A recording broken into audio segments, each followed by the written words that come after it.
그 다음에 오늘은 이제, 파트 1. 이제 1페이지 펴보세요, 1페이지.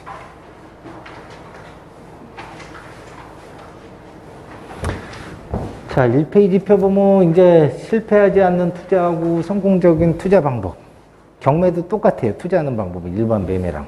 그래서 경매는 그냥 법원에서 사는 게 경매. 그죠? 우리 일반 부동산 취득은 부동산 가서 취득을 하죠. 그죠? 그래서 방법, 취득하는 건 결론은 똑같아. 근데 방법만 틀릴 뿐이야. 그래서 하나는 법원에서 경매로 취득하는 거고, 하나는 일반 매매로 취득하는 겁니다. 근데 투자하는 거는 목표는 똑같은데, 어떻게 해야 투자를 제대로 하는지, 그거를 정확히 알고 투자를 하셔야 돼요. 그래서, 투자라는 거는 원래, 불확실한 곳에다가 이익을 얻을 목적으로 돈을 내는 걸 투자라고 그래요. 그런데 불확실한 곳에다가 돈을 대는 것을 투자라고 그러는데, 이제 우리는 이제 돈을 벌기 위해서 여러 가지 투자 방법이 있죠. 그죠? 그래서 주식도 있고, 부동산도 있고, 여러 가지 방법이 있는데, 자, 우리가 일단은 가장 지금 이제 경매를 배우기 때문에 부동산 투자 방법에 대해서 이제 설명을 해 드릴 거예요. 그래서, 자, 지금까지 투자들 해보셨죠? 그죠? 안 해보셨어요? 부동산 사보셨을 거 아니야. 내가 거주하는 집에도 사고 아니면 사보셨을 거 아니야. 그죠? 그래서 요즘은 이제 요 몇 년 사이에는 부동산 시장이 많이 올랐잖아요. 그래서 아무거나 사도 다 가격이 올랐었는데 그 이전에는 그렇지 않았어요. 그 이전에는 집을 분양을 받아도 아직까지 분양가도 못 갔다는 분도 있고, 샀는데 아직 분양가 밑에 갔다는 분도 있고, 또 어떤 분은 샀는데 돈이 많이 올랐다는 분도 있고, 여러 분들이 있었어요. 근데 이 부동산은요, 쉽게 얘기해서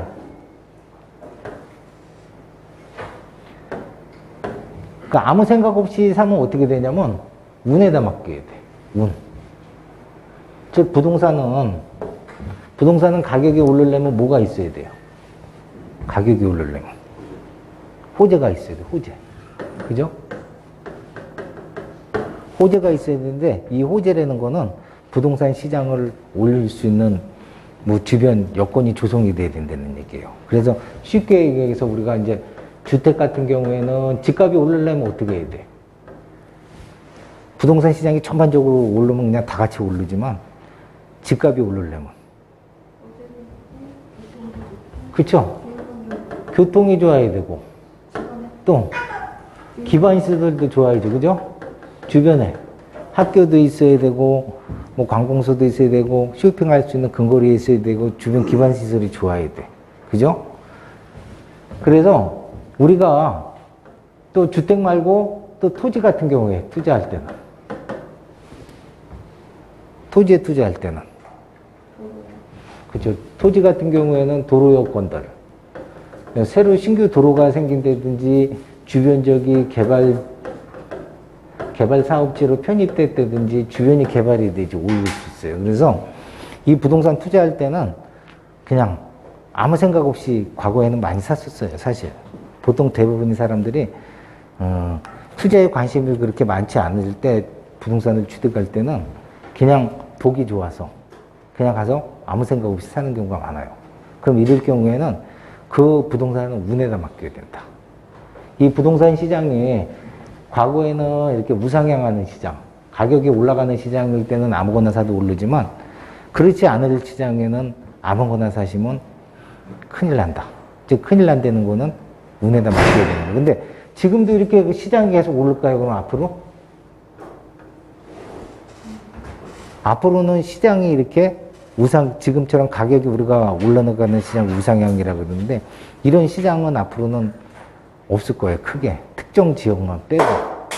그래서 지금은 이제는 부동산을 살 때는 잘 사야 돼. 즉 호재가 있는 곳들, 가격이 오를 수 있는 곳들. 특히 지금은 앞으로 더 그래요. 그래서 잘못 사시면 부동산 시장이 앞으로는 이제 이렇게 이 특정 지역 외에는 이렇게 안 올라요, 앞으로. 그러면 지금은 이제 꺾일 수도 있는 시장이 올 수도 있어요, 사실. 그래서 이제 주택 같은 경우에는 크게 이제 뭐가 문제냐면 지금 앞으로는 공급 물량이 지금까지는 과거에는 수요보다 공급보다 수요가 많아서 가격이 올랐는데 앞으로는 시장이 변해요. 수요보다 이제는 공급이 많아지는 시장이에요. 그래서 항상 이 부동산만 있는 게 아니고 모든 재화에는 물건에는 수요하고 공급에 맞춰서 가격이 항상 조정이 돼. 어느 거나 마찬가지. 이게 시장 경제 논리로 항상 공급이 많아지면 가격은 떨어지고 수요가 많아지면 가격은 올라가는 항상. 근데 이제는 공급이 첫 번째로 많아져요. 수도권 지역 내. 그래서 수도권 지역에는 경기도 지역들 특히 상기 신도시 발표했었죠. 처음에 30만 원. 그죠? 그래서 추가 주택 공급 대책 발표한 게 지난 정부에서 거의 한 100만 원 발표했어요. 그리고 이번 정부 들어서면서 250만 원 만들려고 그랬죠. 그 앞으로는 공급 물량이 많아진다는 얘기예요. 그러면 공급 물량이 많아지면 가격은 자동적으로 조정될 수밖에 없어요. 또 하나 여기 이제 공급 물량 많아지는 거하고 두 번째는 이제 금리가 올라가. 금리가 이제 가장 또 큰 변수예요. 그래서 금리가 올라가기 때문에 금리가 올라가면 시장이 가격 조정이 조금 더 가속화될 수가 있어요. 그래서 제가 작년에도 올 12월 달에 아마 꺾이는 정점이 아닌가 이렇게 생각이 됐는데 올 12월 지나고부터는 수도권 그리고 나머지 시장들이 이제 눈에 좀 보일 거예요. 조정되는 것들이. 선생님 근데 2025년까지 앞으로 2, 3년 동안 상승 조금씩 한다고 하는데 그 입주 물량이나 그 분양이 줄어서 현기 신도시도 2027년에나 쫓아오고 근데 이제 공급이 된다 그래도 지금 다 주택이 100만 호대 들어가는 건 아니죠. 이게 이제 기대 심리라는 게 커. 그래서 정부에서 지금 계속 이렇게 발표를 하는 게 뭐냐면 기대 심리 때문에. 이 사람들 기대 심리가 굉장히 중요해요. 가격이 오르는 연인 중에 하나가 기대 심리도 커. 왜 사람들이 집값이 올라갔던 이유가 하나가 뭐냐면 일단은 저금리로 해서 돈이 많이 풀렸어요. 그러니까 투자할 곳이 없으니까 주식시장 많이 올렸죠. 부동산 시장 많이 올렸죠. 이게 부동산 시장이 우리나라만 오른 게 아니야. 전 세계적으로 다 올랐어요. 그래서 우리나라만 굳이 부동산 시장이 폭등했다고 보기 힘들어요. 근데 이제 돈이 풀리다 보니까 어떻게 돼? 이제 투자처를 막 찾잖아요. 그러니까 사람들이 이 집값이 오르던 원인이 일단은 집값이 오를 것이다. 계속 올라가는 것 같아. 안 사면 안 될 것 같아. 집값이 더 오른다. 이거 기대 심리 때문에 그래. 예전에 집값이 굉장히 많이 떨어졌을 때가 언제예요? 이명박 정부 때. 그죠? 그때 왜 떨어졌을까, 집값이? 금융위기도 왔고 그 금융위기 전에. 분양도 굉장히 많았고 응? 그때는 왜 그러냐면 이명박 대통령 시절에도 공급이 많지는 않았었어요. 시장이. 그때 뭐 했었냐면 보금자리 주택 아시죠? 보금자리 주택. 보금자리 주택 공급하는 것 때문에 가격이 굉장히 영향을 많이 미쳤어요. 왜 그러냐면 좋은 지역에, 입지 좋은 지역에, 그때 사실 강남에도 짓고 서초동, 하남 이런 데다 보금자리 주택을 많이 줬단 말이에요. 입지 좋은 데다가. 입지 좋은 데다가 싼 가격에다 부동산을 공급하다 보니까 사람들이 집을 안 사. 왜? 좀 더 싼 집이 계속 나오고 입지 좋은 곳에 집이 계속 보금자리 주택을 만드니까 사람들이 안 사는 거예요. 그게 기대 심리야. 그래서 사람들이 주택을 매입을 안 하고 기다렸었단 말이에요. 그래서 지금 아직 공사도 안 들어갔는데 자꾸 선분양하고 이거 왜 그러냐면 시장에다 신호를 주는 거예요.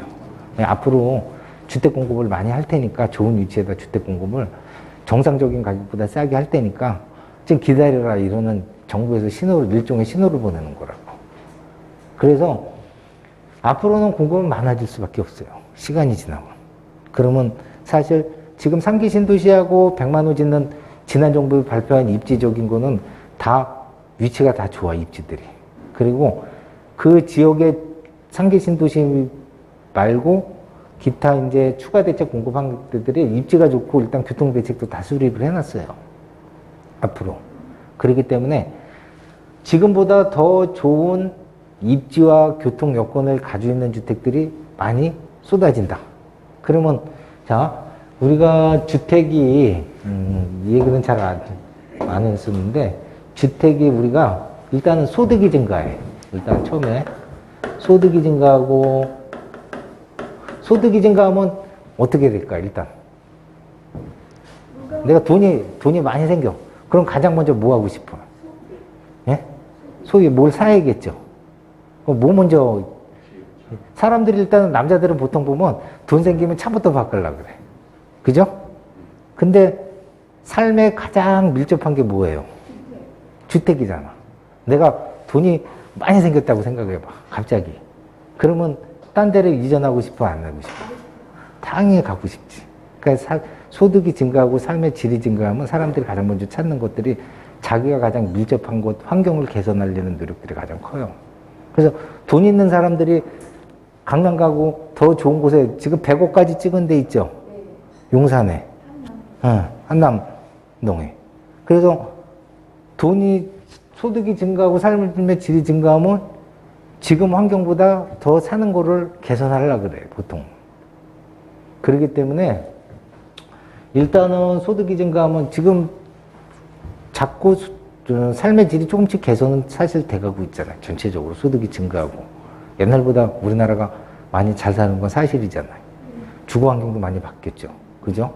그렇기 때문에 사람들은 항상 이 소득이 높아지면 더 높은 곳을 보지 밑으로 낮은 곳은 안 본단 말이에요.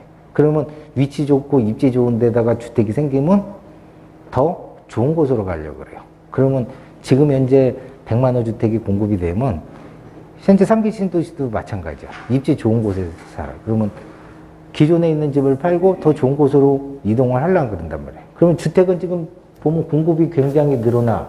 생각해 보세요. 공급이 수요보다 많이 늘어나. 그러면 사람들이 전체적으로 새로운 주택을 구입하려는 수요가 증가하겠죠. 그러면 사람들이 지금 것처럼 10개, 20개 가지고 가지는 않는다는 게 앞으로는. 좋은 주택 하나, 지금은. 왜? 앞으로 다주택자, 종부세 이런 것도 매기기 때문에 집을 앞으로는 그렇게 많이 가지고 가지는 않아요. 그래서 똘똘한 한 채 나오잖아. 좋은 곳에다 하나 차라리 가져가자. 그렇기 때문에 입지 좋은 데라도 계속 수요가 몰릴 수밖에 없어, 시장이. 그러면 나머지 그 외에 기타 지역들은 어떻게 돼? 점점 수요는 꺼지고 가격은 어떻게 돼? 떨어질 수밖에 없다는 얘기야. 그래서 장기적으로 보면 앞으로는 투자를 잘 하셔야 될 게 뭐냐면, 이제는 투자를 잘해야 될 게 뭐냐면, 호재에 있는 지역, 수요가 많은 지역에 사야지 가격 조정이 덜 받아요. 그래서 기존의 집값이 전체적으로 부동산 시장이 올라서 다 같이 그냥 옆에도 올랐으니까 우리도 오르고 저 밑에도 오르고 계속 가격이 전체적으로 뛰었지만 앞으로는 안 그런다는 얘기야. 그 집값은 항상 어디서부터 올라요? 서울부터 오르고, 그죠? 밑으로 이렇게 따지면 그 서울 밑에 어디에? 분당, 판교, 용인, 수원, 화성, 평택. 지금 집값이 어떻게 올랐어요? 이렇게 계속 올랐잖아요. 맞죠? 지금까지 집값 올랐던 거. 그죠? 떨어질 때는 항상 거꾸로 가요. 이게 에그플레이 현상이라 그래. 항상 오를 때는 서울부터 오르고 떨어질 때는 역현상이야. 끝에서부터 떨어져서 위로 올라가. 그래서 지금 투자를 지금 잘 하셔야 되는 게 뭐냐면, 이제는 전체적으로 시간이 지나면 전체적인 시장들이 가격이 조정이 될 거예요. 그래서 앞으로는 양극화가 심해질 수밖에 없어요. 수요 있는 쪽은 가격은 계속 오를 거고, 수요가 없는 지역은 가격이 조정될 수밖에 없어요. 그럼 서울도 상기 신도시하고 가까운 데는 가격이 영향을 받을 수 있어요? 서울은 안 떨어져요. 절대. 왜 그러냐면 서울이 안 떨어지는 이유가 하나 있어요. 수도권에 집이 모자라. 4기 신도시 하나 만들면 돼. 또 모자라. 5기 신도시 만들면 돼. 경기도에 논밭 많잖아. 밀어서 신도시 만들면 끝나요. 근데 서울에 논밭 있어요, 없어요? 서울 예전에 보금자리 주택 할 때 그린벨트 벌써 다 풀어서 다 줬어요. 지금 질 데가 없어, 별로. 지금 푼다 그러면 난리 나 있잖아. 환경 때문에. 지금은 환경을 또 주시하기 때문에. 그래서 서울은 쉽게 신도시를 만들고, 일시적으로 신도시를 만들어서 주택을 공급할 수 있는 여건이 전혀 안 돼요. 그럼 서울 지금 주택을 공급하려면 어떻게 해야 되냐면, 재개발, 재건축밖에 못 해요. 그래서 정부에서 재개발, 재건축 규제 완화한다는 얘기예요. 왜? 서울에 주택 공급할 수 있는 유일한 방법이 재개발, 재건축밖에 없어요, 지금. 그래서 앞으로는 재개발, 재건축이 근데 단기간에 되는 게 아니에요. 재개발 기본계획 딱 수립하면 10년 걸려. 준공 때까지. 그래서 서울에서 나온 게 신속통합재개발 5년 만에 하겠다. 이게 또 7년 걸려. 그래서 10년 안에는 단기간에 절대 주택 공급이 해소가 안 돼, 지금. 예전부터 이제, 박원순 시장 때는 재개발, 재건축을 못하게 굉장히 막았어요. 서울 자체. 공급 억제 정책을 썼단 말이야. 그래서 지금 서울이 저 난리가 된 거예요, 지금. 달래 난리가 된 게 아니야. 예전부터 주택 공급을 쭉 했었어야 되는데 그걸 못하고 막았단 말이에요. 그리고 규제도 굉장히 강화돼 갖고 못하는 쪽도 많아요. 그리고 서울이 재개발, 재건축 한다 그래도 서울 노후도가 굉장히 심해, 지금. 예전에 제가 몇 년 전에 통계 냈을 때가 그때가 거의 한 50%가 30년 이상 된 주택이 50%가 넘었었어요. 노후도가 심한데 재개발, 재건축 하려고 그러면 하고 싶어서 하는 게 아니고 그 구역 내에 전체 3분의 2가 노후도가 나와야 할 수 있어요. 기본적인 요건이에요, 그게. 그래서 사실 서울 보면 신축 빌라도 많이 짓잖아요. 그래서 못하는 데도 많아요, 사실. 그래서 지금은 재개발을 하려고 굉장히 많이 노력들을 해. 그리고 지금은 규제 완화해서 주택을 공급하려고 노력들을 해. 근데 이게 단기간에 해결이 안 되기 때문에 서울 수요에 맞춰서 공급이 안 된다는 얘기예요. 그래서 서울은 당분간은 절대 집값이 떨어질 리가 없어요. 경기도는 지금 완전 한 100만 원 지금 준비되고 있고 250만 원 공급한다 그러죠? 그거 못해요, 이번 정부에서 절대. 지난 정부 100만 원만 해도 잘하는 거야. 그래서 그걸 못하는지 알면서 왜 발표를 하냐면 시장을 안정화시키려고 시장에다 신호를 주는 것 뿐이에요, 그게. 단기간에 계획만 세우지 나중에 다 없어질지도 몰라. 왜? 100만 원, 제가 보기에는 100만 원만 돼도 수도권 시장은 충분해요, 앞으로. 그래서 계획만 세우고 나중에 공급 많아진다고 아우성 치면 그 계획 다 없어져, 이제 또. 그래서 시장에다가 부동산 안정을 주기 위해서 신호를 보는 거라고 생각을 하셔야 돼. 그래서 사실 신호를 보낸다는 거는 공급을 계속 하겠다는 의지가 굉장히 강한 거예요. 그래서 그럼 어떻게 해야 되냐? 아무거나 사면 안 된다, 지금은. 지금 시장은 더 그래, 이제는. 그래서 앞으로 부동산 투자를 하려면 쓸데없는 거는 팔고, TV에도 많이, 매스컴에도 많이 나오잖아요. 쓸데없는 거 팔고 똘똘한 거 안 치사하자. 그게 맞는 말이에요. 그래서 쓸데없는 거는 빨리빨리 정리를 하셔야 돼. 지금 양도세 중과 다 풀어줬잖아. 그죠? 근데 지금 정리해야지 나중에 팔고 싶어도 못 팔어, 이제는. 왜? 가격이 조정이 되면 점점 떨어지기 때문에 그 가격이 안 산다는 거지. 지금은 이제 과거, 지금은 아니에요. 요 전까지만 해도 이제 파는 사람, 매도자 시장 위주인데 이제 매수자 위주로 바뀌어야 했죠. 그래서 안 사. 내도. 어? 내년 정도예요? 저는 내년 딱 올 12월 달까지 딱 봐요. 그래서 내년 보면 이제 보일 거야, 아마. 내년대에는. 2022년부터 가격이 이제 슬슬 조정되는 게 보이실 거라고. 질문 하나 있는데 죄송한데요. 지금 2030이 열풍적으로 서울의 빌라들을 재건축, 재개발 그 지정도 안 되고 또 예정에도 없는데 사고 있대요. 부모가 사주겠죠. 그럼 그들이 선택이 맞는 거예요? 아니요. 그거는 이제 나중에 이제 계속 얘기를 많이 할 거예요. 그래서 지금은 투자하는 거는 가장 좋은 게 이제 요즘에 서울 빌라들 거래가 굉장히 많죠. 최고점에 빌라집 거래가. 왜 그러냐? 왜 사겠어요, 이거? 뭐, 아파트 살 돈이 없어서 빌라 사겠어요? 매수금액 이렇게 나와. 아파트 살 돈이 없어서 평균 집값이 15억 되니까 아파트 살 돈이 없어서 빌라를 산다. 돈에 맞춰서. 그건 아니야. 재개발 보고 투자하는 사람이 굉장히 많아요, 지금. 재개발 세정이 앞으로 활성화되니까. 재개발, 왜? 빌라를 사면 적어도 지금 아파트 가격의 반값에는 살 수 있어. 그래서 재개발 보고 들어가는 거예요. 반값은 살 수 있어요. 계산해보면. 근데 시간은 걸려도 그게 나중에 아파트를 분양받으면 실제 분양가보다 현재 기준으로 하면 반값에 살 수 있다. 그래서 사람들이 서울 어차피 재개발, 재건축 해야 되는 거 다 알아, 누구나. 그래서 지금 빌라를 사는 이유가 그래서 그러는 거예요. 재개발 보고, 재건축 보고. 그래서 서울시장이 빌라 매매가 되는 게 재개발, 재건축 때문이에요, 지금. 그 다음에 이제, 자, 부동산으로 해서 돈은 다 벌고 싶죠. 그죠? 근데 다 돈 버는 건 아니야. 부동산 투자해서 다 성공만 했으면 전 국민이 다 부동산 투자를 했겠지. 근데 실패하는 사람도 있고 돈 버는 사람도 있다. 물론 운에 맡겨서 돈 버는 사람도 있지만, 자, 부동산으로 해서 투자해서 돈 버는 사람들은요, 정보가 빨라요. 그냥 무턱대고 투자하지 않아. 절대. 그래서 발품 팔고 정보 취득하고 그리고 먼저 선제적으로 투자를 해요. 보통 부동산 투자를 잘하거나 돈을 잘 버는 사람들 하는 행동들을 보면 선제적으로 먼저 투자를 해. 그리고 투자할 때는 결단력도 빨라. 그리고 살 때는 과감하게 사고 이거저거 재다 보면 왜? 부동산 투자할 때는요. 이거저거 재면 안 돼. 경매도 마찬가지야. 이거저거 재다 보면 그 부동산은 남의 손에 들어가 있어 벌써. 그래서 빨리 정보를 파악하고 살 때는 과감하게 빨리 취득해야 돼. 그리고 대한민국의 자산 구조를 보면 전체 75% 이상이 비금융 자산에 포함이 돼 있어요. 비금융. 자, 일본의 경우 절반 이상이 금융 자산에 편중돼 있고 미국은 43.3%인데 우리나라만 유독 비금융 자산에 굉장히 많이 가지고 있다.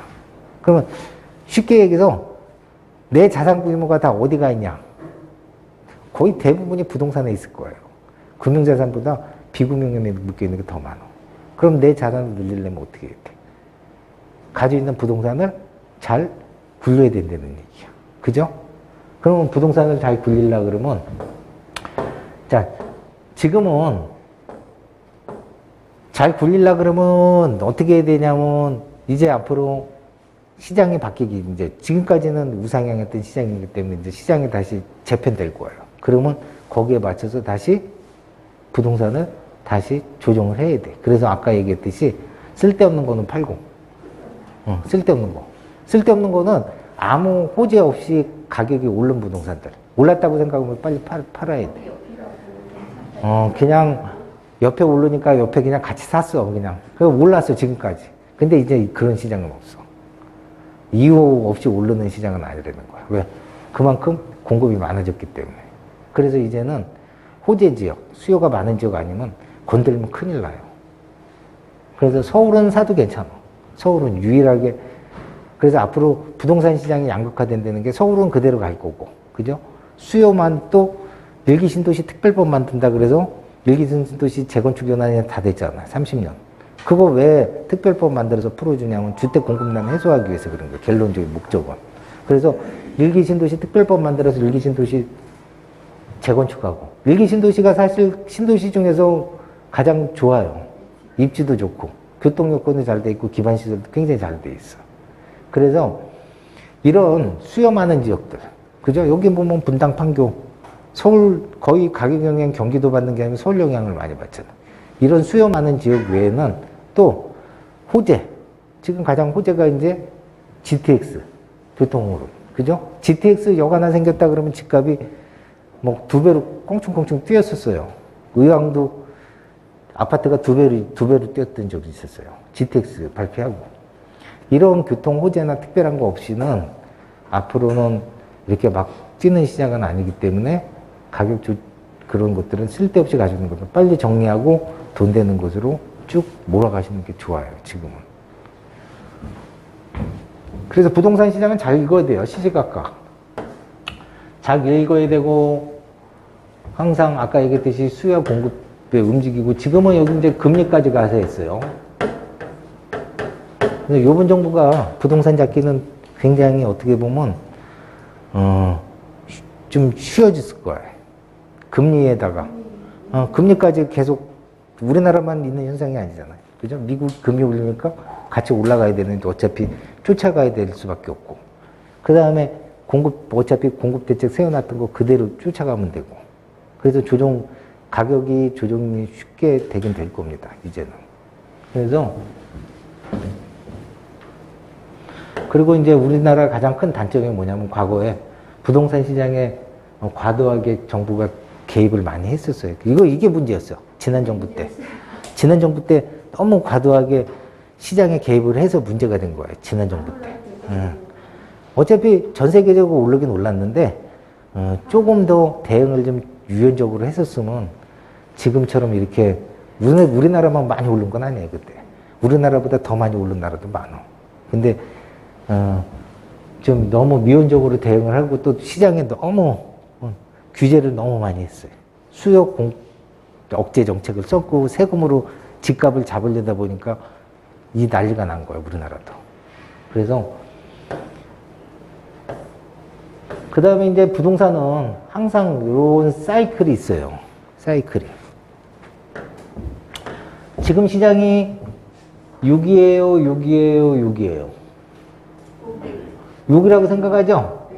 이게 그게 가격 영향에 가장 큰 영향을 주는 게 기대 심리라는 거. 사람들이 이만큼 올랐다 생각하면 투자해, 안 해? 안 한다면. 예전에는 여기 있으니까 더 오를 거라 그래서 사람들이 다 부동산 매수로 다 돌아섰었는데 지금은 여기라고 생각하니까 지금은 일단 관망세 지금 지켜보는 상황이에요. 정부 정책이 나오는 것도 확인해야 되겠고. 그죠? 근데 이제 이렇게 떨어지는 가격 하락 시장 가면 8, 90%도 못 파는 거야. 그래서 조심해야 되는 게 뭐냐면 난 여기서 팠는데 가격은 계속 떨어져. 절대 안 팔려. 그래서 시장을 잘 읽어야 되는 게 근데 항상 과거서부터 계속 이런 사이클이 있었어요. 예전에 생각을 해보세요. 10년 전에 이명박 정부 때도 그랬어요. 부동산 이제 끝이야. 집값 많이 떨어질 때. 이제 부동산은 투자의 대상이 아니야. 옛날 그런 얘기 한 2번 들었죠? 그런 얘기 했어요. 엄마들이 모여서. 옛날에도 그랬어요. 근데 과거에도 그런 얘기가 많았었는데 지금까지 부동산 시장이 끝이 있었냐 이거지. 그래서 사이클은 항상 변해요. 언젠가는 이렇게 떨어지면 다시 올라갑니다. 이게 왜 다음에는 이렇게 또 올라가요, 언젠가. 언젠가는 부동산 전체가 올라간다. 왜 그러냐면 일단 물가 상승. 물가가 상승하면 물가가 계속 상승하죠. 그죠? 원자재 값 올라, 인건비 올라. 그죠? 광고 홍보비 올라. 그래서 전반적으로 분양가는 계속 올라갈 수밖에 없어요. 분양가는. 일단 물론 수요 공급도 있지만 나중에 이제 왜 이렇게 떨어지면 주택 공급해 안 해. 이때는 분양 안 해요. 건설사에서 분양들을 안 해. 왜? 미분양이 넘쳐나니까. 지금 이렇게 짓다 보면 나중에 이제 미분양이 또 많이 늘어날 거예요. 왜? 공급이 많아지다 보면. 미분양이 늘어나다 보면 어떻게 되냐면 이때 공급 안 해. 그럼 이때 가서 또 아까 얘기했지 부동산 시장 이제 거의 끝물이다. 항상 주식도 보면 주식도 언제 투자해야 돼요? 밑에서 투자했다가 고점에 팔아야죠. 부동산 시장도 마찬가지야. 항상 안 좋은 얘기가 들리고 2, 3년 지나면 언젠가는 다시 반등해요. 왜? 경기 부양하니까요. 이때 정부에서 경기 부양하려고 또 부동산 정책을 꺼내들고 또 나와서 또 올라가, 항상. 이게 항상 반복됐던 시장이에요, 우리나라. 그러니까 우리나라는 부동산에 굉장히 영향을 많이 가지고 있는 게 거의 자산 구조가 비금융 자산에 있기 때문에 누구나 다 관련돼 있어요. 거기에 건설사, 또 이사하시는 분, 인테리어, 중개사, 여러 명들이 굉장히 많은 직종들이 이 부동산에 걸려 있기 때문에 부동산이 전체적으로 시장이 침체가 되면 우리나라 내수 경기에 큰 타격을 봐요. 그래서 인위적으로 부동산 시장을 항상 바닥일 때는 인위적으로 또 경기 부양시켜. 그러다 보면 이때는 또 이제 공급이 많아지고 공급이 소진되다 보면 또 집들 안 줘. 그게 반복됐었어. 그러다 쭉 또 시장이 또 올라가는 거예요. 그럼 항상 올라갈 때는 건설사들이 분양 시장을 이때 많이 해요. 경기가 굉장히 안 좋았다가 건설사들이 이제 분양시장이 활발하게 움직일 때 있어요. 그때가 일단 반등하는 시기야, 항상. 그때가 꼭 반등하는 시기예요. 분양시장이 이제 바닥치고 분양시장이 좀 살아난다 그러면 그때부터 시장이 이제 점점 반등하는 시기야. 근데 집값은 이때 올라가. 왜? 아까 얘기했던 물가 상승 때문에 분양가가 상승해요. 분양가가 상승하면 전체적인 부동산 시장에 다 영향을 미쳐. 갭 매우기 있잖아. 저기 20억이야. 우리는 10억이야. 그러면 우리 집값 올라가 안 올라가? 같이 올라가. 그래서 분양가 상한제를 한 이유가 그거예요. 분양가가 과도하게 올라가면 시장 가격에 영향을 미치거든요. 이게. 그래서 분양가 상한제를 인위적으로 했던 이유가 과도하게 분양가를 못 높이게. 왜? 분양가가 올라가면 주변 부동산 시장에 가격 영향을 다 미쳐 있게. 그래서 이 시장이 다시 와요. 그래서 지금은 다 6이라고 생각하고 있기 때문에 이제는 사람들이 다 인식을 가지고 있기 때문에 추가적으로 주택을 과도하게 매입하고 그러시지는 않는다는 얘기예요. 즉 수요가 많아지지 않는다는 얘기야. 수요가 많아지지 않고 공급이 많아진다. 가격이 조정되는 시기가 왔어요, 이제는. 그래서 그럼 어디다 투자해야 되냐? 아까 얘기했듯이 지금은 가장 투자하기 좋은 데가 서울이에요. 서울로 가는 게 가장 바람직해. 그리고 서울 집 살라 그러면 집값 비싸죠. 평균 15억. 용산 같은 경우에는 요즘 20억에서 30억. 뭐 강남 수준까지 거의 용산이 지금 강남 수준으로 갔어요. 그죠? 그래서 현금 들고 대출도 안 해줘. 집 살라 그래도 집도 못 사. 그죠? 현금 들고 가야 돼. 대출 규제, DTI, LTV 다 규제해서 집도 못 사. 집 있으면 투기과열 지역에서 대출도 안 해줘. 그죠? 그러면 집도 못 사는데 그래서 뭘 사야 되냐? 재개발할 수 있는 빌라를 사는 게 지금은 가장 좋아요. 근데 10년 걸린다 그러면 보통 이렇게 얘기해. 10년 동안 나 죽어서 저기 들어가서 사나? 근데 가격이 급등해요. 10년 되기 전에 요즘은 예전에는 재개발 들어가면 거의 이제 10년 이 절차가 10년인데 5년 돼야지 가격이 확 올랐었어. 근데 지금은 10년 기간에 1년 차에 확 올라버려. 왜? 지금은 재개발 예전에는 왜 5년 차에 올랐냐면 그 중간에 해제되는 데가 많았었거든. 사업성이 안 나와서. 근데 지금은 사업성이 다 나와. 왜? 사업성이 왜 나오냐? 서울 집값이 다 올라버렸거든. 그러니까 사업성이 나올 수밖에 없어요, 지금은. 어디다 줘도 분양이 다 돼요. 서울은. 그리고 집값도 비싸기 때문에 분양가도 높게 받을 수 있어요. 사업성이 나온다는 얘기예요, 지금은. 그래서 지금은 초기에 오르는 게 뭐냐면 해제될 일이 염려가 없거든. 하다가 중단될 일이 없거든. 그래서 초기에 가격이 확 뛰어요, 지금은. 그러면 지금도 재개발 시장 보면 절차가 10년 동안 가는 절차가 이렇게 있으면 가격이 이제 여기서부터 이렇게 올라가는 거예요, 계속. 근데 이 곡선이 예전에 비해서 더 가파라요, 지금은. 그래서 시간은 길게 가더라도 서울에 집을 싸게 살라 그러면 가장 좋은 거는 재개발, 재건축밖에 없어요, 지금은. 그래서 가장 추천하는 거는 서울 빌라고요. 아니면 경기도에다가 내가 주택을 투자하겠다 그러면 그냥 볼 거 없어요. 재개발 할 수 있는 곳에다가. 왜? 이래야지 집값이 조정되더라도 나는 손실을 덜 볼 수 있기 때문에. 재개발 들어가면 집을 싸게 사는 유일한 방법이에요. 이제 나중에도 이제 계속 얘기를 드리겠지만, 그래서 지금 시장은 흐름을 잘 봐야 되고, 그래서 아까 얘기했던 상승 시점하고 하락 시점이 있어요. 그리고 이거 예전에 썼던 거, 예전에. 예전에. 2018년도 노후 비율이 40%가 넘었었어요. 2018년 기준 서울 전체 30년대 이상. 이때 통계를 한번 냈었었는데, 근데 뭐 이거는 지금까지 얘기했던 거고, 그 서울은 아까 얘기했듯이 주택을 공급할 수 있는 이제 땅이 없어요. 그래서 재개발, 재건축밖에 답이 없고, 그 다음에 공급이 많아지고, 그 다음에 추가 물량, 100만 호가 되기 때문에 가격은 금리까지 가서 했기 때문에 가격은 조정될 거다, 앞으로.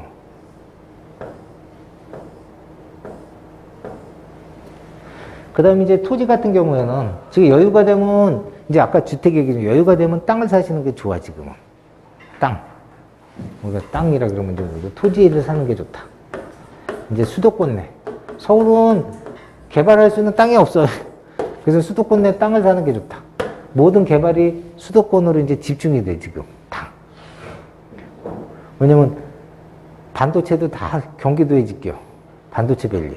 그죠? 용인, 평택, 화성까지 들어올 거예요. 반도체 밸리. 거기까지 다 경기도에 집중되는 이유가 뭐냐면 또 지방에 있는 연구소도 서울로 경기도 판교로 올라오는 경우도 있어요. 판교에 지금 현대 엔지니어링, 현대 중공업인가? 연구소 올라오죠? 그러니까 지방에 있는 것들도 올라오는 이유가 뭐냐면 인력 수급이 안 돼. 지방으로 내려가면. 요즘은 젊은 사람들이 돈을 더 준다 그래도 지방으로 안 가요. 그러니까 인력 수급, 고급 인력 차출해서 쓸 수가 없어. 그래서 웬만한 시설들이 다 수도권으로 집중이 되는 산업구조들이 지금은. 그래서 산업구조를 서울로 집중하다 보니까 어떻게 돼? 수도권 위주로 개발 사업이 굉장히 많아요, 지금. 개발 사업이 굉장히 많아요, 수도권 지역에. 그러면 어떻게 돼?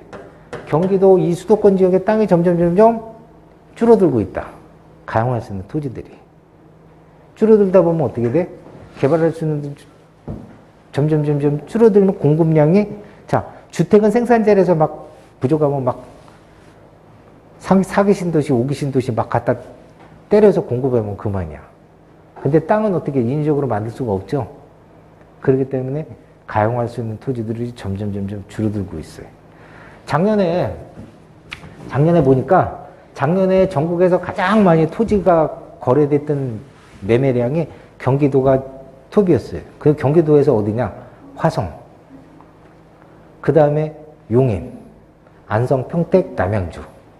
전국에서. 무슨 말이냐, 이거는. 작년에 거래량이 경기도에 굉장히 많이, 토지 거래가 많이 집중이 됐던 거예요. 허가 이전에.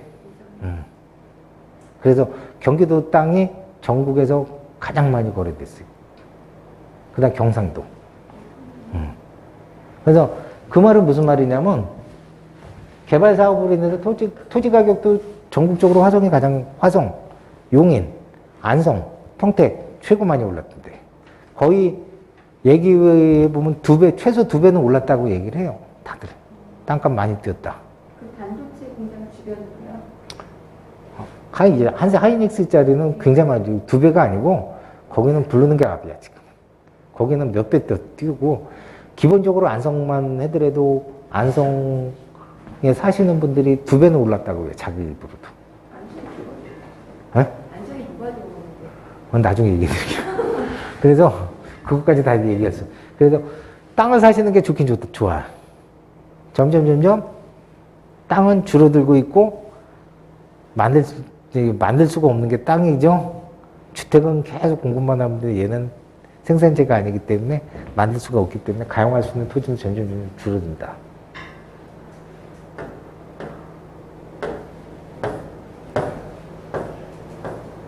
그래서 땅만 잘 사도 사실 주택 오르는 거 저리 가라요. 땅만 잘 투자를 해도. 그래서 토지의 지금 수요는 굉장히 많아져요. 그 코로나 때문에도 이 영향이 더 미친 게 뭐냐면 온라인으로 해서 유통 물류가 굉장히 많아졌잖아요. 그래서 창고 용지 이런 것들이 굉장히 수요가 많아졌어요, 지금. 그리고 수도권으로 이런 대규모 공장들이 들어서면서 하청업체들 또 거기에 물류 창고들이 수요가 굉장히 늘어나기 때문에 이런 토지 수요가 굉장히 많이 증가를 했었어요, 지금까지. 그러면 이제 부동산 시장에 이제 투자를 하려고 그러면, 자, 주거용 부동산 같은 경우에는 아까 얘기했듯이 일단은 주택, 이제 우리가 가장 부동산에 대해서 투자를 하려고 그러면 첫 번째는 입지예요, 입지. 위치. 서울하고 가까워야 돼. 두 번째는 뭐냐? 교통. 서울하고 주요 거점에 신속하게 들어갈 수 있는 교통망을 갖추고 있냐. 강남에 얼마나 빨리 들어가냐. 주요 거점. 서울 주요 거점들 있죠. 그런데 얼마나 신속하게 빨리 들어가냐. 그래서 첫 번째 입지, 그 다음 교통, 그 다음에 기반시설들. 그래서 판교 분당이 비싼 이유들이 뭐냐면 서울하고 붙어 있고, 그죠? 서울 주요 거점에 들어갈 수 있는 다다를 수 있는 교통 가지고 있고, 기반시설도 있고. 그래서 가격들이 오르는 거예요. 그래서 주거용 부동산은 일단 이런 조건들이 있어야 돼. 그리고 수도권 시장의 가장 큰 호재가 지금 이제 GTX다. 철도로는. 그래서 GTX A, B, C, D 노선까지 확장됐어요. 이 F는 만든다 그러는데 제가 보기에는 안 할 가능성이 커. 그냥 이것도 휙 호재성 발언으로 내뱉을 요번 정부는 절대 못해. 요번 정부에서는 A, B, C, D 하면 끝. 이 정부 때도 개통 못해요. 보통 60개월 걸려 이게 공사기간이. 그래서 뭐 지금 아직 착공 안 한 데도 많아요. 그죠? B 노선은 내년에 착공. 그 다음 C 노선도 아마 내년 아니면 내후년 낸대. A 노선은 공사하고 있고 D 노선은 아직 그대로고. 그래서 요번 정부 때도 다 전 노선이 개통을 못해. 지금은. EF 만든다는 거는 이제 먼 훗날 얘기고 그건 될지 안 될지도 몰라요. 그때 가봐야 돼. 그래서 일단은 A, B, C, D 노선은 확정된 거다. 그래서 이 GTX 노선 주변으로 부동산 시장은 가격 영향을 많이 받을 수밖에 없어요. 왜냐하면 GTX 타면 서울 외곽에서 서울 중심까지 20분대 도달하기 때문에 일단은 거리 입지가 떨어지더라도 서울하고 직결되는 교통망을 가지고 있기 때문에 부동산 시장에는 크게 영향을 많이 미쳐요. 그 다음에 토지에 투자하려면 도로망을 잘 봐야 된다. 토지는 딴 거 없어요. 신규 도로망하고 주변 개발 지역들. 이게 가장 부동산 시장의 큰 요소 중에 하나예요. 그래서 도로가 개통됐다. 가격 무조건 올라요. 그래서 수도권 내 토지 시장이 올랐던 지역들이 다 뭐냐? 외곽 순환고속도로 거쳐간 지역들 다 올랐어. 그 다음에 세종고속도로, 특히 세종고속도로하고 제2 외곽 순환고속도로 거치는 지역들, 특히 IC 반경으로 해서 5분 내에 도달할 수 있는 데는 다 올랐어요. 안 오른 데 없어. 거의 2배로 다 뛰었다고 봐야 돼. 다. 그래서 이런 도로망을 잘 읽어야 된다. 왜 도로망이 이렇게 도로가 잘 갖춰지면 일단은 이동하기 좋고 물류하기 좋고 공장 들어오기 좋아요. 그 다음에 여기에 이제 주택 수요도 가세예요. 서울하고 가까이 있으면. 그래서 도로망 잘 봐야 된다. 특히 이제 나중에 얘기할 건데 요즘은 이제 양평 땅값이 많이 올랐어요. 양평 땅값이 예전에 양평 뭐가 많아? 전원주택. 맞아요. 전원주택, 카페. 그죠? 양평 땅이 왜 올랐냐면 서울에서 양평으로 가는 고속도로가 뚫립니다. 앞으로. 송파에서. 그러면 양평까지 송파에서 20분이면 들어가. 이러니까 땅값이 굉장히 많이 오른 거야. 왜? 양평에서 고속도로 쭉 타면 송파, 강남까지 들어가면 30분 걸려, 이제. 앞으로. 뚫리면. 그러면 이렇게 인근에 도로가 뚫리면 무슨 시장이 가장 커지겠어? 전원주택 시장이 커지죠. 그죠? 그래서 이런 도로 영향을 굉장히 많이 받아요. 여건 때문에. 그래서 많이 올랐어요. 진짜 많이 올랐어요. 앞으로도 더 오를 거야. 양평은 앞으로 땅값이 더 올라요. 이제는. 왜 그러냐면 서울에서 즉 강남 송파에서 2, 30분대로 타고 나가서 집 질 만한 데가 별로 없거든. 양평은 환경이 좋잖아요. 상수원 보호지구. 공장 이런 거 절대 못 들어와. 이 팔당호 주변으로. 위에 시설 없고. 그 다음 교통 좋아지기 때문에 서울하고 직결되기 때문에 앞으로 이런 전원주택 수요가 굉장히 늘어날 거예요. 이 코로나가 생긴 다음부터 어떤 현상이 또 생겼냐면 이 전원주택이 굉장히 수요가 많아졌어요. 인구 밀집 지역에 안 들어가려고 그래. 사람들이. 지금 사람들 적고 환경 좋은 데로 많이 찾아요. 그래서 요즘은 이 수도권, 즉 교통지, 서울하고 이제 가까운 수도권 지역에 예전에는 전원주택이 그렇게 분양이 안 됐는데 요즘은 없어서 못 팔 정도예요. 지금은. 그래서 전원주택도 왜 그러냐면 또 잘 팔리는 이유가 또 하나가 뭐냐면 서울 집값이 많이 올랐어. 보통 15억이죠. 전원주택 잘 되면 한 10억대죠. 수영장까지. 10억 초보 중반에. 서울집 팔고 전원주택 분양받아서 들어가는 사람들이 많아졌다는 얘기예요. 그래서 그런 수요들이 앞으로 좀 많이 늘어날 거예요, 또. 그 다음에 이제 수익형 부동산. 수익형 부동산이라는 거는 이제 우리가 다달이 월세가 나오는 걸로 수익형 부동산이라고 해요. 그러니까 대표적으로 상가죠, 상가. 그죠? 상가 앞으로 어떨 것 같아, 상가. 상가도 지금 앞으로는 괜찮아요, 이제는. 근데 코로나 때문에 상가 가장 타격 본 게 코로나 때문이죠. 창업을 안 해. 중요한 거는, 미사신도시. 하남 미사지구에 5호선이 들어가 있어요, 5호선. 제가 몇 달 전에 가보고 깜짝 놀랐는데, 5호선이 들어갔는데, 미사지구 5호선에 무슨 역인지 모르겠어요. 거기가 메인이에요. 미사신도시. 근데 1층 상가가 3분의 1이 다 비었어. 상상할 수도 예전 같으면 상상할 수도 없던 일이에요. 메인 도시의 지하철 역세권 지역이면 상권이 굉장히 활성화가 돼야 되는데 3분의 1이 다 비었어요. 물어보니까 창업을 안 한대. 코로나 때문에. 그래서 코로나 영향이 상가들 가장 크고, 그 다음에 뭐냐면 요즘은 분양가가 굉장히 높습니다. 분양가가 굉장히 높아요. 그래서 분양가는 높은데 임대 수익은 못 쫓아와. 그래서 수익률이 굉장히 예전만 못해 많이 떨어져 있어요, 지금은. 근데 앞으로는 상가도 괜찮은 게 뭐냐면, 이제 자재비 올라갔더니 분양가 많이 올라갈 수밖에 없어요. 떨어지진 않아, 당분간은. 그죠? 분양가는 올라갔는데 또 뭐가 올라가? 금리가 올라간다. 금리 올라가면 어떻게 돼? 월세에 영향을 줄 수밖에 없지. 지금까지는 코로나 때문에 월세를 못 올렸는데 몇 년 동안은 못 올렸어요. 있는 것도 낮춘 데도 있는데, 그죠? 근데 앞으로는 이제 이 시장이 이제 코로나가 조금 안정화되면 금리 상승 때문에 임대 가격이 올라갈 거예요, 전체적으로. 이제는. 그래서 저 한 3년 정도만 보면, 3년 정도면 충분히 임대가가 다 올라갈 거다. 임대가가 올라가면 상가는 가격이 올라간다고 봐야 돼. 왜냐면 이 상가 시세는 수익률 바탕으로 시세를 매겨요, 거의. 그래서 수익률이 이제 다시 올라가면 상가 전체적으로 가격이 앞으로 상승한다고 보시면 돼. 그래서 한 3년 정도만 있으면 가격도 올라갈 가능성이 굉장히 커요, 제가 보기에는. 왜냐면 금리가 가장 큰 역할을 해요, 여기는. 그래서 우리가 이제 매매나 경매나 부동산 투자로 성공하려고 그러면 어떻게 되냐면 호재 있는 곳에다가 투자를 해야 된다.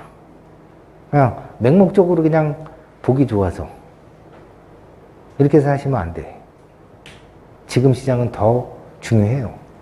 그래서 호재가 있어야 돼. 항상 살 때는. 그러니까 호재라는 건 아까 얘기했듯이 뭔가 주택 같은 경우에 GTX가 들어온다거나 신규 출도망이 깔린다거나 이런 뭔가 호재가 있어야 되고, 토지는 도로가 들어온다거나 주변에 뭔가 개발이 돼야 되는구나. 이런 호재가 없이는 앞으로는 시장이 가격이 움직이지 않나요, 앞으로는. 그래서 호재 지역을 잘 알아야 되고, 호재, 그럼 이거 누가 알아? 부동산에 관심이 많으면 자연적으로 많이 알게 돼. 그래서 부동산으로 돈 버는 분들이 그냥 앉아서 돈 버는 거 아니에요. 그냥 운에 따라서 돈 버는 분도 있지만 거의 열심히 돈 버시는 분들은 관심이 많아. 그리고 많이 뛰어다녀. 그리고 이런 뛰어다니면서 정보 취득도 많이 해. 그 베이스 깔린 상태에서 투자를 하기 때문에 실패를 안 보는 거야. 생각을 해보세요. 뭔가 앞으로 지하철이 개통이 된대. 거기 집값 올라 안 올라? 지하철이 개통됐는데 우리나라에서 집값 떨어진 데 있어요? 뭔가 옆에 개발 사업을 해. 그 옆에 땅값 떨어진 데 있어요? 도로가 새로 개통돼서. 우리나라는 단 그런 적이 지금까지 한 번도 없어요. 그렇기 때문에 뭔가 호재가 있으면 가격은 무조건 언젠가 오른다는 얘기야. 그래서 절대 부동산에는 이 호재 없이는 가격이 오르지는 않아요, 절대. 그래서 경매를, 우리가 이제 앞으로 경매를 배우는데, 경매 배울 때는 항상 가격이 상승할 수 있는 곳. 경매도 마찬가지야, 경매도. 우리가 경매는 법원에서 사는 것 뿐이에요. 그죠? 일반 부동산은 시장에서 사는 거, 매매 시장에서 사는 거고. 그래서 경매도 마찬가지로 가격이 오를 수 있는 경매로 나온 부동산을 취득해야지만 나중에 그 부동산 취득하고 성공한다는 얘기야.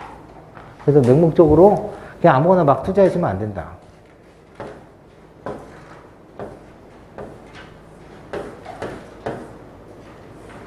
또 하나는 뭐냐면 경매를 하려면 이렇게 호재 가격이 상승할 수 있는 곳, 또 하나는 싸게 떨어진 곳들. 우리가 이제 이거 반값 경매라 그래.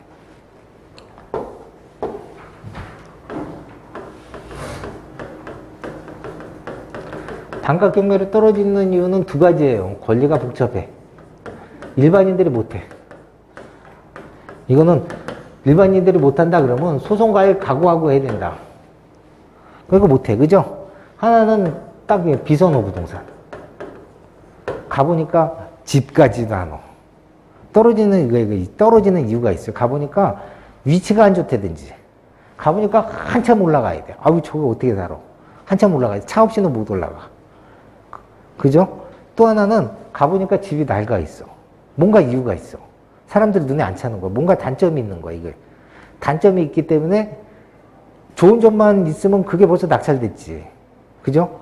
단점이 눈에 많이 보이니까 반값으로 떨어지는 거예요. 그럼 이거는 원래 만약에 2억짜리에 반값으로 떨어지면 1억이죠? 근데 1억짜리를 2억으로 감정평가하지는 않아요, 절대. 감정평가는 물론 10%에서 20% 왔다 갔다 하는 경우는 있어. 많게는 20%까지. 우리나라는 한 10% 정도 높게 평가해요. 원래.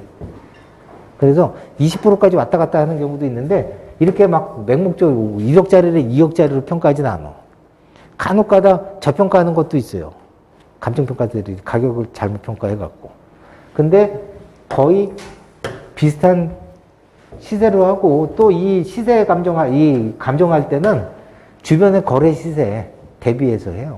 거래했던 것. 그렇기 때문에 가격 편차가 막 엉터리로 감정하진 않아요. 그러면 왜 이렇게 떨어졌냐? 눈에 안 차기 때문에. 뭔가 단점이 있어서. 그러면 이런 것들을 싸게 받아서 싸게 팔든지 단점을 개선을 하게 되면 근데 위치 같은 경우에는 개선을 못 하잖아요. 그죠? 낡은 거는 리모델링 하면 개선이 되지만 그래서 이런 단점을 개선을 하게 되면 다시 좋은 가격에 팔 수도 있고 또 싸게 사서 싸게 팔 수도 있고 이렇게 할 수도 있어요. 그래서 둘 중에 하나 택하셔야 돼.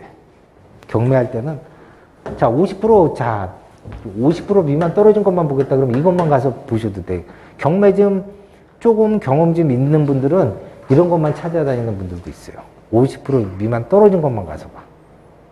50%. 그럼 저번 때 이제 얼마 전에 평택에 50% 이제 공장을 보러 갔었어요. 50% 미만 떨어졌는데 거기 이제 우리가 공장을 보고 있었는데 딴 데 부동산 하시는 분이 왔어요. 이 50% 떨어진 것만 보러 다니신대. 그분 아산에서 올라왔어요. 평택에 있는 공장. 물어보니까 자기네는 반값 떨어진 것만 다 전국에 다 다녔대. 그렇게 투자하는 것도 나쁜 건 아니야. 50% 미만 떨어진 거 찾아갖고 싸게 받아서 싸게 처리하면 된다. 공장 같은 경우에는 싸게 받으면 괜찮은 게 뭐냐면 1년 뒤에 재감정 받아요.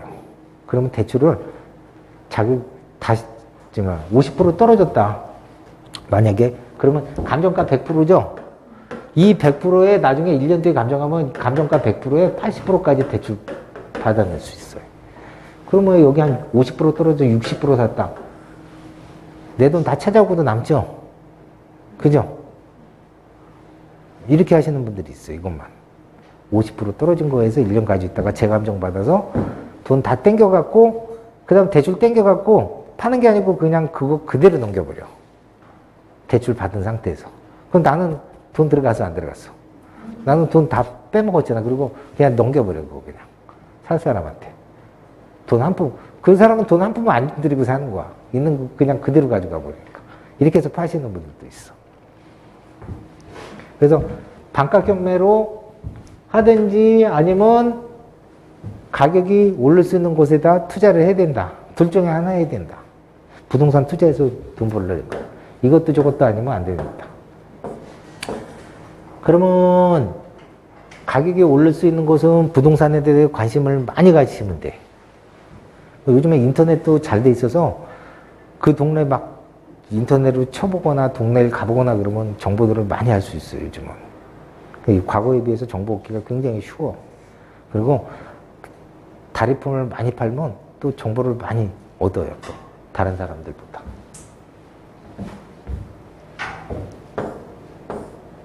근데 복잡한 거는 이제 여러분들은 못해요. 경험 좀 있고, 해야 되고. 자, 그러면 이제 경매를 시작하는 건 잠깐 5분 쉬었다가 또 시작을 할게요.